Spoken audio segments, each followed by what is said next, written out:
I never thought I'd hear the words. So, when should we tell her family she didn't make it? The man asking that question was my husband. And standing next to him, touching his arm like she owned him, was the woman I thought was just his coworker. His lover. I was lying there in the hospital bed, unable to move, unable to open my eyes. But I heard every word. And it all started 3 nights earlier. Please like and subscribe to my channel. I hope you enjoy my stories. My name is Danielle Brooks, 38 years old, born and raised in Atlanta, Georgia. Full-time healthcare administrator, part-time dreamer, full-time fighter. I wasn't the type who imagined dying young. But that night, as the rain pounded the windshield and lightning lit up the highway, I felt something heavy in the air. Like the universe was whispering a warning. My husband Marcus was driving. We had been arguing, again, about his late nights at work, the mysterious perfume on his clothes, his locked phone, and the sudden emotional distance that felt like a canyon between us. "Danielle, I'm tired," he snapped, tightening his grip on the wheel. "You accuse me every damn day. It's exhausting. Then explain something to me." I shot back. "Explain the lipstick on your collar. Explain why you come home smelling like someone else." He didn't answer. He just exhaled sharply, like he was done with this conversation. Done with me. The silence stretched. A storm outside, a storm inside. Then, from the back seat, a voice I would never forget. "Marcus, can we please stop fighting? She's going to find out eventually." I turned. My heart stopped. A woman. Sitting in the back seat. The woman from his job. The same woman he said I was overreacting about. The same woman he said I just didn't like because I'm insecure.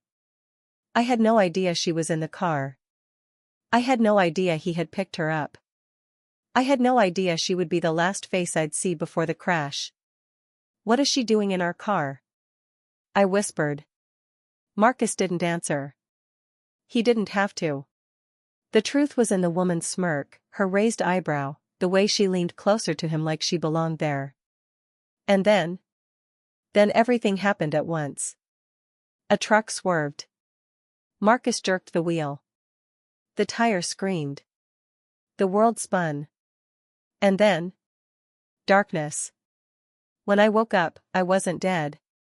But someone in that hospital wanted me to be. I woke up to silence. Not the peaceful kind. The terrifying kind. The kind where your eyelids feel like concrete. Your limbs feel like they're floating underwater. Your mind is awake, but your body refuses to move. I had heard of this. Locked-in syndrome, temporary unconscious paralysis. But I didn't know I had it. Not until I heard the voices. The first was a nurse, the soft, gentle kind of voice that feels like light in a dark room. "She's stable," the nurse said. "We're still waiting for brain activity responses. Her vitals are good." Good. I wanted to scream the word. I wanted to thank her. I wanted to move. But then I heard him. "Marcus. So, the machines are keeping her alive, right?" he asked. My heart dropped. Why did he sound hopeful? The nurse hesitated. "Well, yes, the machines are supporting her while her body heals. But she's showing responses. That's actually very positive." "What if she doesn't wake up?" he interrupted. The nurse paused again. "Sir, her scans show improvement. There's a strong chance she will." Then the other voice joined. Her. The woman from the car. "We can't keep dragging this out," she whispered sharply. "You know what we talked about. You said if she died, everything would be easier." Easier? My breathing quickened, alarms sounding in my head even if the machines beside me stayed calm. "Keep your voice down," Marcus muttered. "No," she hissed. "I'm tired of living in the shadows. I won't wait years for you to be free. If she dies now." "Stop." Marcus snapped. But he didn't deny it. The nurse walked back in, footsteps soft but determined. "Everything okay?" she asked. "Oh yes," the woman said sweetly. "We were just discussing funeral arrangements. If she doesn't pull through." "Funeral arrangements?" I felt like the oxygen in my lungs froze. "And the worst part?" "The nurse believed them. But she didn't leave right away. Her shoes didn't move." I could feel her stillness, her suspicion. Something changed in her breathing. A shift. A realization. "Her vitals just spiked," the nurse murmured. "She can hear you. I think she's aware." Marcus took a step back. The woman cursed under her breath. And I lay there, screaming inside a body that refused to listen. That nurse would become the only reason I survived. But she also discovered something even more terrifying. The crash wasn't an accident. Her name was Nurse Alina Carter. Mid-40s, sharp eyes, the kind of woman who had seen enough to know when something smelled wrong. She stayed after Marcus and the woman left. She pulled a chair close to my bed. "Danielle," she whispered. "I know you can hear me. Blink if you can." I tried. Nothing happened. Not even a flutter. "It's okay," she said softly. "Your body is healing. But I'm going to protect you. I promise." And God, I needed that promise. For hours, she stayed by my side, checking my monitors, adjusting my blanket, talking to me like I was one of her own. But then, things escalated. Marcus returned. Alone this time. He stood over me, thinking I was unconscious. "You should have just trusted me," he whispered. "If you hadn't pushed so hard, none of this would have happened." Something cold slid into my stomach. What did he mean by happened? Then he leaned in closer. "I told her to stay quiet," he said, "but she got scared when you saw her in the car. She grabbed the wheel. I lost control. And now everything is a mess." My brain froze. The woman grabbed the wheel? This wasn't an accident. It was a fight gone wrong. A fight in which I was never supposed to survive. But then he said the words that ripped my world in half. "If you die, everything goes back to normal. Everything becomes simple." Simple. My death would be simple for him. My death would fix his life. And then? "What are you doing in here?" Alina's voice cut through the tension like a knife. Marcus jerked upright. "Oh, just seeing my wife." "At 3 a.m., she asked, unimpressed. He didn't answer. "And why is her oxygen slightly lower than it was before you walked in?" Marcus froze. So did I. Alina stepped closer, putting herself physically between him and me. "You need to leave," she said firmly. "Hospital rules. No visitors after midnight." Marcus clenched his jaw. "Fine," he said. But as he walked out, he whispered something under his breath. "If you wake up, remember I tried." But did he? The next morning, Nurse Alina found something on the hospital's security footage. Something that proved someone had tried to kill me again. Alina didn't trust Marcus. So she checked the cameras outside my room. And what she found changed everything. Footage from 2:46 a.m. Just minutes before she found him by my bedside. Marcus wasn't alone. The woman was with him. They had come down the hallway together. Looked around. Whispered something. And then she handed Marcus something small, metallic. Alina paused the footage. She zoomed in. A syringe. Not hospital issued. Not logged in inventory. A syringe full of something unknown. My blood ran cold inside my paralyzed body. He came into my room. With a syringe. And he left. Without it. Alina watched the footage 3 times. Then she went straight to the head of security. But when she returned, her face was tight with worry. Danielle, she whispered. I need you to hang on. There are things happening behind the scenes that I don't like. She placed her hand gently on mine. And I'm going to find out what they tried to inject you with. She checked my arms, searching for marks. Left. Right. Back of my hand. Wrist. Nothing. Then she saw it. A faint red dot on the inside of my elbow. Small. Almost invisible. But it was there. Someone had injected something into me. Someone who wanted me silent. Forever. But Alina wasn't the only one watching. Someone else in that hospital wanted me dead before I woke up. That night, Alina left for her break. A different nurse came to check on me. I didn't recognize his voice. Deep. Cold. Vitals stable, he murmured. Still unresponsive. He moved closer. Then he whispered something that tightened every muscle in my soul. Don't worry, sweetheart. You won't feel a thing. Footsteps behind him. Alina's voice, sharp like shattering glass. What are you doing in here? The man froze. Oh, just checking her vitals.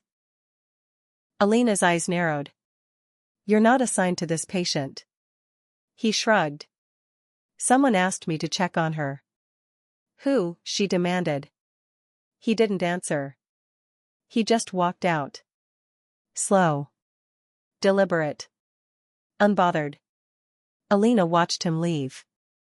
Then she closed the door, locked it, and came to my bedside. Danielle, she whispered. You are not safe here. Her voice shook. I need you to wake up. Please. Something is very, very wrong. And for the first time since the crash, I felt my finger twitch. The smallest movement. But it was enough.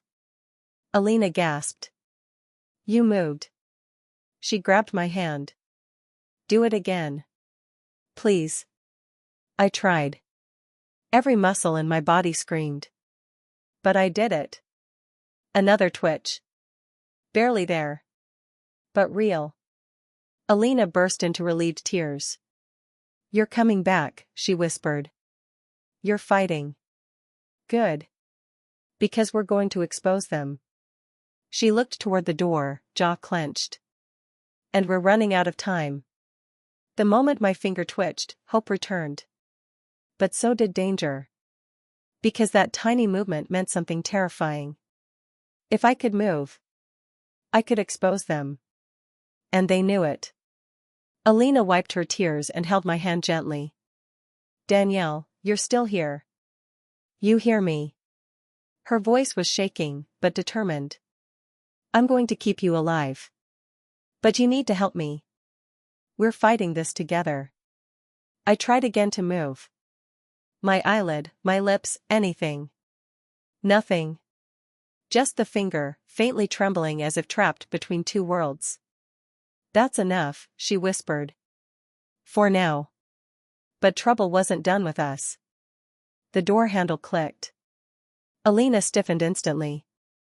The way someone does when they sense danger. The door swung open. Marcus walked in. Alone this time, but with a careful smile plastered on his face. How's she doing? He asked. Alina stepped in front of me, as if shielding me with her body. She's responding, Alina said sharply. Her finger moved. I'm reporting the progress to the neurologist. Marcus froze. For half a second, his expression cracked. A flicker of panic. Then he forced a smile. That's great. That's really great. But his eyes. His eyes weren't happy. Those eyes were calculating.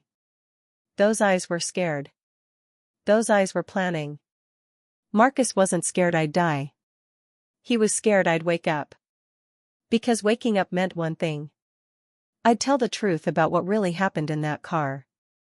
Marcus stayed at my bedside for almost 20 minutes. Silent. Watching me. Studying me. His phone buzzed. He stepped into the hallway to answer it. Alina, suspicious, quietly cracked the door open. And we both heard it. His voice, low, furious. She moved her finger, he hissed. Yes. I know what that means. Pause. No. Don't come here now. You'll make things worse. A woman's voice answered on speakerphone. Her voice. The lover. But Marcus, if she wakes up, she'll tell everyone. She'll ruin us. Marcus lowered his voice, but we still heard every word. We just need time. The doctor said her chances were low. She might not wake fully. But what if she does? Marcus hesitated. If she does, then we fix it. One way or another. Alina shut the door quietly before he noticed. She turned to me, breath unsteady. Danielle, they're planning something. We need to get you awake. Now. She hit the call button. We're running a neurostim test in 15 minutes. Before the neurologist arrived, Alina started running her own tests. Blood work. Hormone levels. Toxicology. She examined the injection mark again. Red. Barely healing. Fresh within 24 hours. Whoever injected you knew what they were doing, she muttered. But they didn't count on me seeing it. She checked my chart. No injection scheduled. Then she checked the medication logs. Nothing. She took a sample of my blood, labeled it with a blue marker, something she later explained she uses only for suspicious cases. 10 minutes later, she rushed back in. Her face pale. Her hands shaking. Danielle.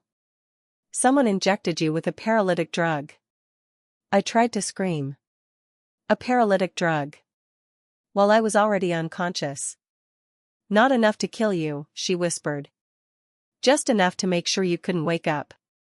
Her voice trembled. Someone wanted you trapped. Someone wanted you silent. She swallowed hard. And the dosage was recent. Meaning? Someone tried to keep me in a coma. Even after the crash. Even here in the hospital. But why? Why wasn't the crash enough? Why were they trying to finish the job? Because the crash hadn't been meant to kill me. The hospital was. Alina left to speak with the neurologist. Minutes later, the door opened again. But it wasn't Alina. It was her. Marcus's lover. Wearing a visitor badge she should not have had access to. She looked around like she expected to be alone. Then she approached my bed. Her perfume hit me first. The same scent that clung to Marcus for months. She leaned down, her voice cold and trembling with anger. You should have just died, Danielle. My heart thudded in my chest. She brushed my forehead with her fingers. Mocking. Cruel. He was supposed to leave you. He promised. But you just had to make everything complicated. Her tone sharpened. I told him you'd fight. You always fight. You don't know how to give up. She leaned closer, whispering. But you will this time. She reached into her bag. My blood froze. A small vial.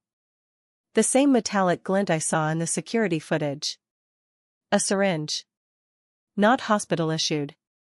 Not legal. Not safe. She uncapped it slowly, with chilling calm. I'm not waiting for him anymore. I'm finishing this. My heart monitor spiked. Beeping wildly.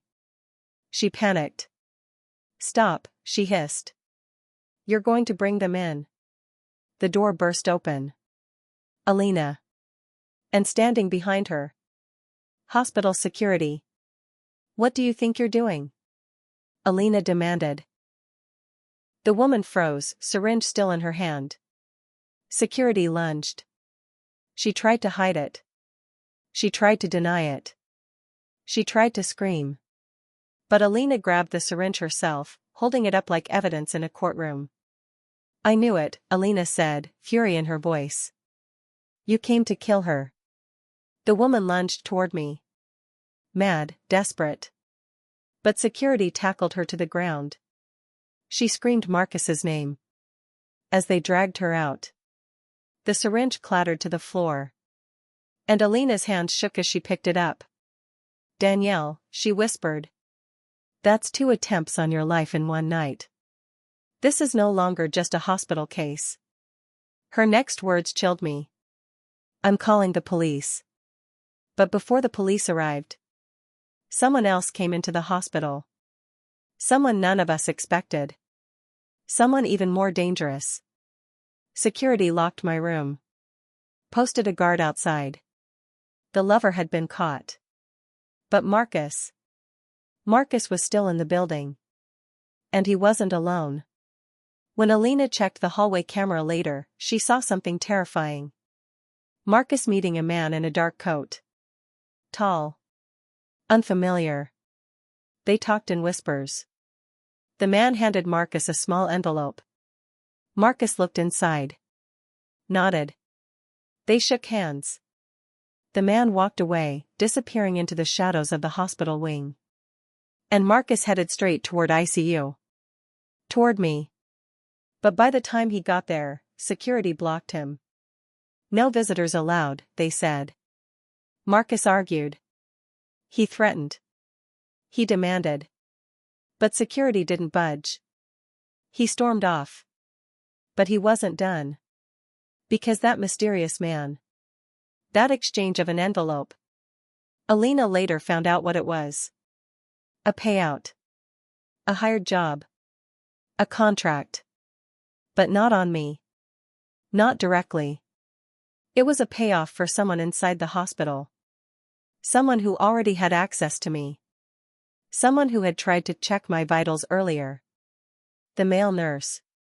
The one who said, "You won't feel a thing." Someone had been paid to kill me. And he wasn't done yet.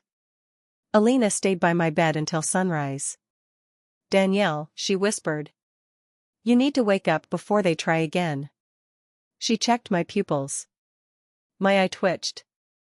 Barely, but real. That's it, she encouraged. You're coming back. She called for emergency neurological stimulation. A doctor arrived. They tested my reflexes. Toe response, faint. Hand response, stronger. Eye flutter, weak, but present. This is progress, the doctor said. But Alina wasn't satisfied. Progress isn't enough, she argued. She's in danger. She needs to wake up fully. The neurologist sighed. With trauma patients. No, Alina cut in. She's being targeted. She needs protection and intervention. The doctor didn't believe her. They never do, until it's too late. But then, as Alina held my hand, encouraging me with soft words, something inside me shifted. My eyelid twitched again. Then again.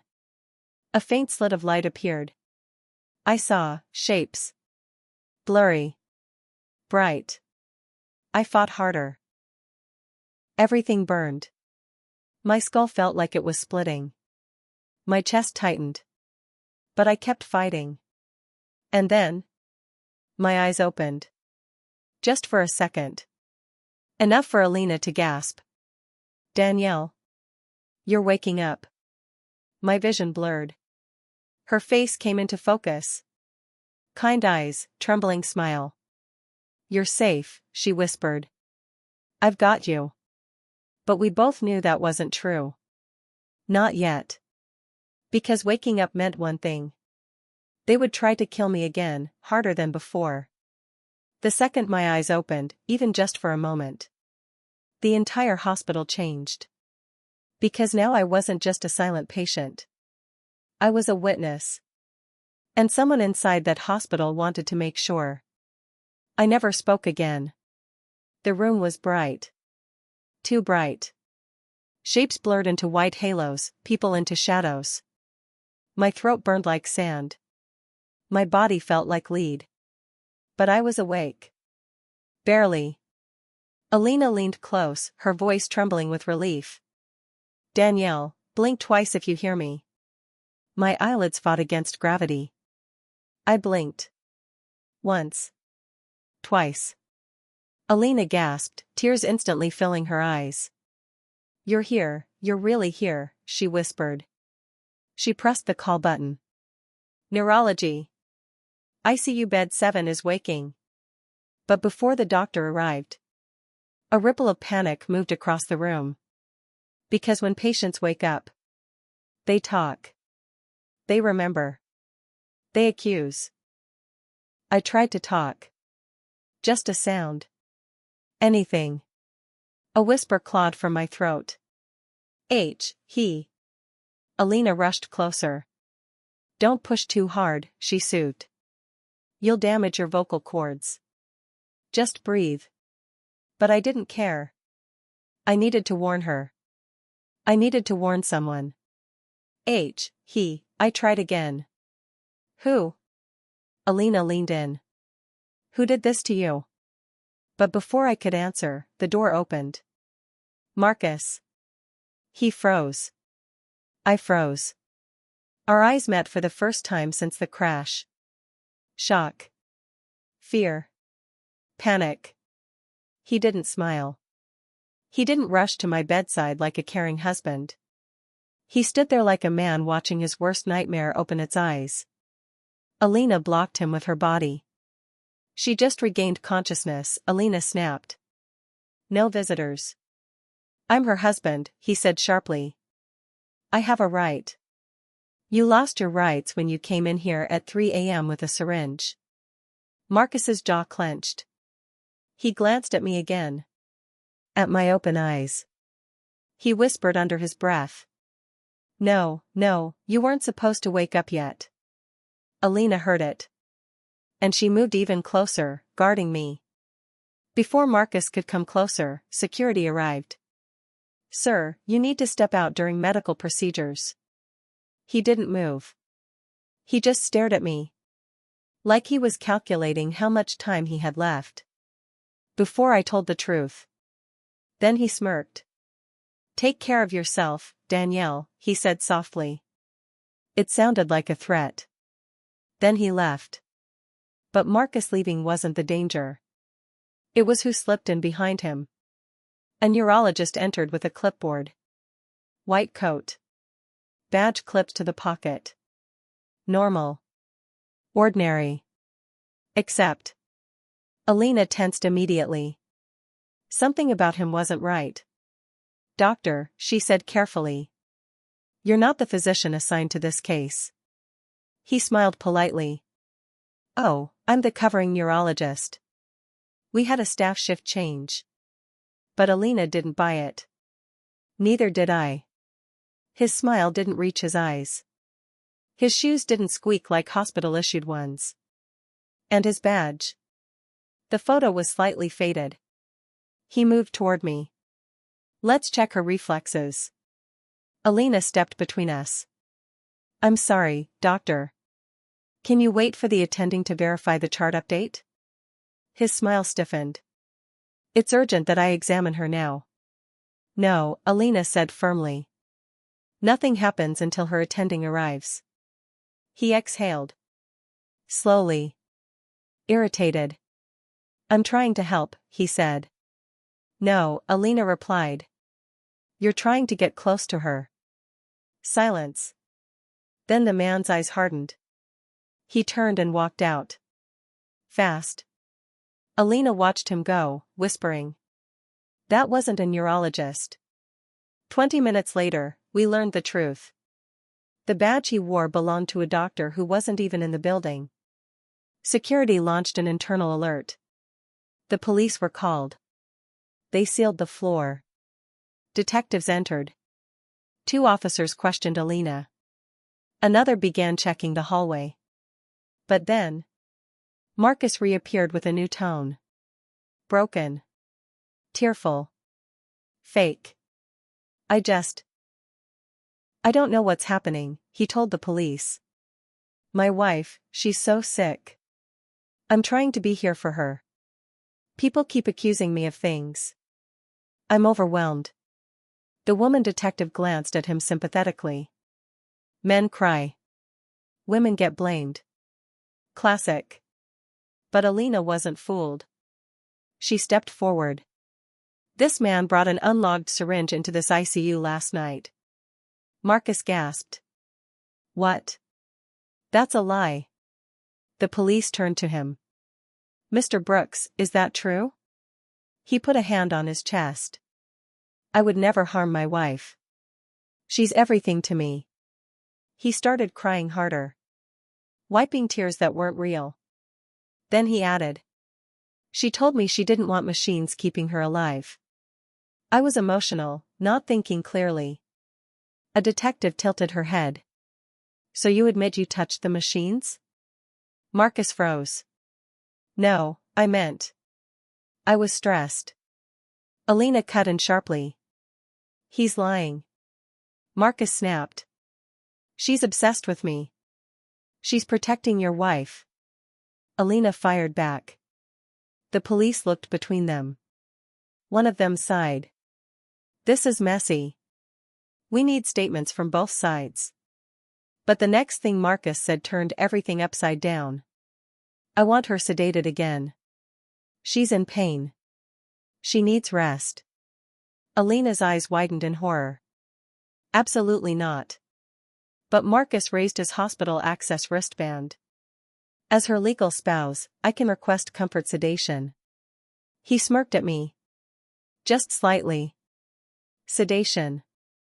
Putting me under again. Where someone could kill me easily.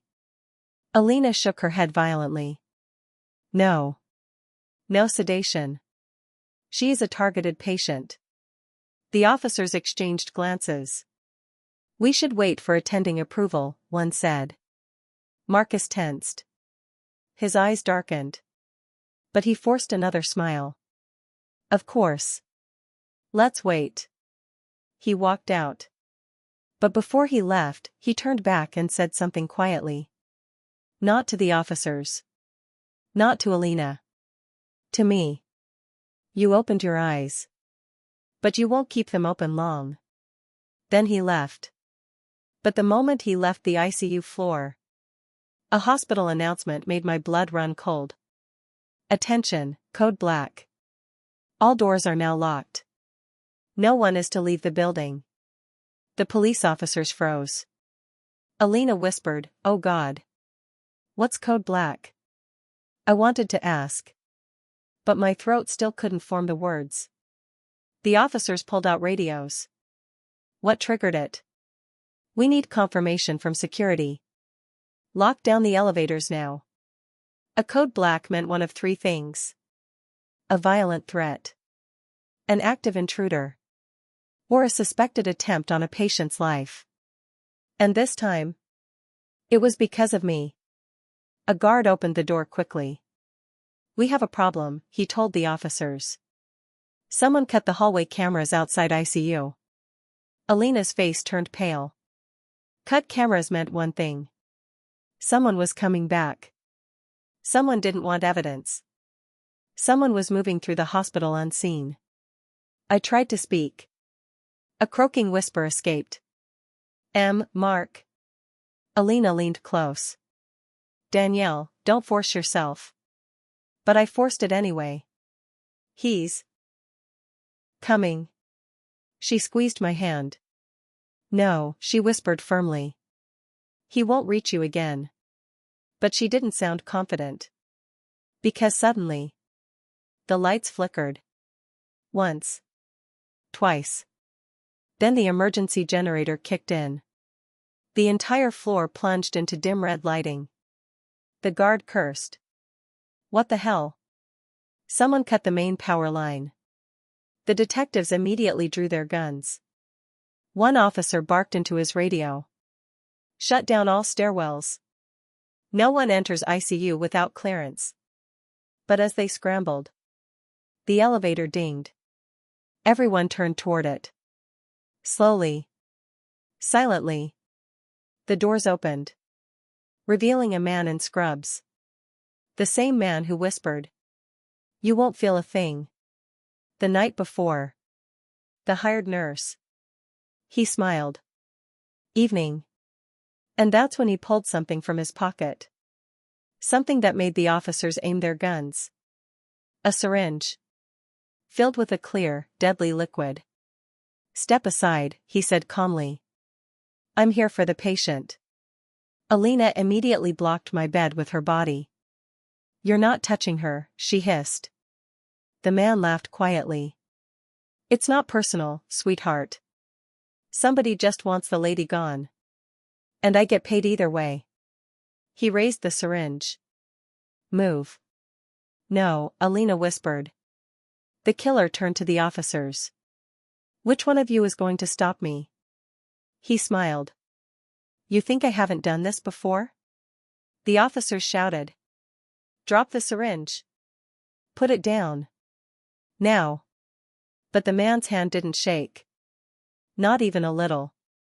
I'm walking out of here, he said calmly. And the lady dies tonight. One officer started moving sideways, trying to flank him.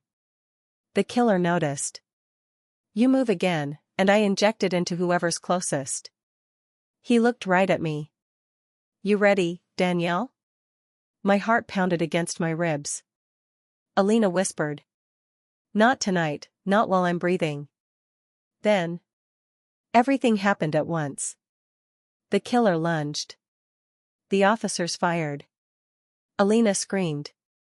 The syringe flew across the room, shattering against the wall. And the killer collapsed to the floor, groaning in pain, blood spreading across his scrubs. The officers tackled him. Handcuffed him. Dragged him out. But as they pulled him past my bed, he leaned just close enough to whisper. It wasn't just me. Your husband paid more than one. Alina's breath caught. More than one.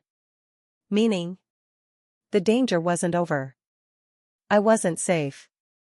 Not even with him gone. Because Marcus had hired multiple people. Multiple chances. Multiple attempts. And he still had access to the building. The police finally did what they should have done earlier. They went to arrest Marcus. But when they reached the main entrance, he was gone. Disappeared from the hospital. Vanished. And he left something behind. Something addressed to me. A note. The next morning, I woke up earlier than usual, even though sleeping in the hospital had become nearly impossible. The dim lights, the beeping monitors, the whisper of nurses outside my door.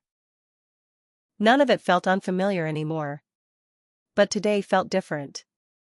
Like the air itself was holding its breath. I adjusted the pillow behind my back and glanced at the empty chair beside my bed, the same chair where Marcus should have sat last night. The same chair Nurse Alana sat in instead, her face full of worry and warning. Marcus didn't show up. Ava didn't show up. And that meant something was brewing. Something dangerous. But I didn't know, by noon that day, the hospital would go into lockdown because of me. Nurse Alana walked in holding a mug of tea the way a mother carries a baby, carefully, protectively. Morning, honey, she said softly. How's the pain? Better, I lied. But something feels off. She raised an eyebrow. Off how? I don't know, I whispered. Like today is the day something snaps. She didn't respond. Didn't comfort me. Instead, she closed the door behind her, locked it, and lowered her voice. Because it is. My heart skipped. What do you mean? Alana placed the mug on the counter. After your husband and Ava found out I refused to change your code status, they filed a complaint against me. What? I gasped. For what?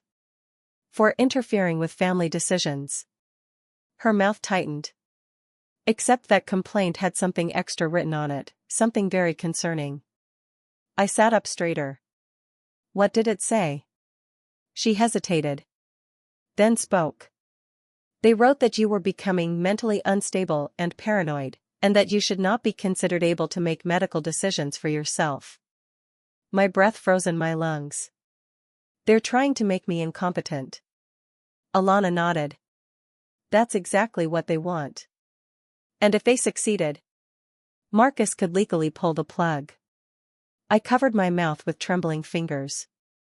No, no, he wouldn't do that. He wouldn't. He already tried to get your code status changed once, Alana reminded me gently. If the hospital declares you mentally unfit, they might listen next time. I felt the room spin. My own husband, planning my funeral before I was even gone. Trying to erase my voice. Alana placed both hands on my shoulders. I'm not letting that happen. But you need to be strong today. You might have to fight. My chest tightened. What do I do? You think clearly. You speak clearly. You don't let them twist your words. If a counselor or doctor comes to evaluate you, you answer calmly. I nodded, even though fear gnawed at my ribs. Then Alana said something that made my stomach twist. Because someone ordered a psych evaluation for you this morning. And they'll be here any minute. But the person who walked into my room wasn't a psychologist, it was someone I never expected. The door opened. I braced myself for a clipboard-carrying doctor or a therapist ready to pick apart my sanity.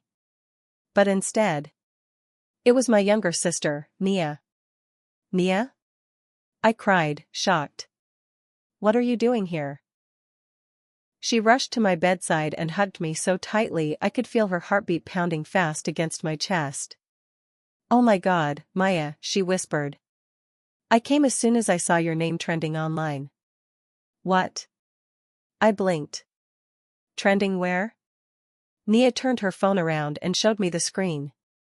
A news headline flashed in bold red. Local woman found unresponsive, husband claims medical neglect at city hospital. Below it was a picture of me on a stretcher being rushed into the ER. Marcus beside me. Ava in the background. Both pretending to panic. My jaw dropped open. Oh my God, he's using the media. Nia nodded. And look at this. She scrolled. A video popped up, Marcus standing outside the hospital last night, reporters around him, fake tears shining under the camera lights. She's been so confused lately, he said dramatically. Please pray for her. I've been begging the doctors to help her, but they keep ignoring me. I nearly screamed. He was flipping the whole story, making me look insane and himself a devoted husband. Alana cursed under her breath. That man is evil. I couldn't breathe. He's setting the stage, making people believe I'm losing my mind. So when he tries to take control of my medical choices, no one questions it, Nia finished quietly. I buried my face in my hands, shaking. Why is he doing this? Why doesn't he just divorce me? Alana answered softly. Because dead spouses pay insurance money. Divorced spouses don't.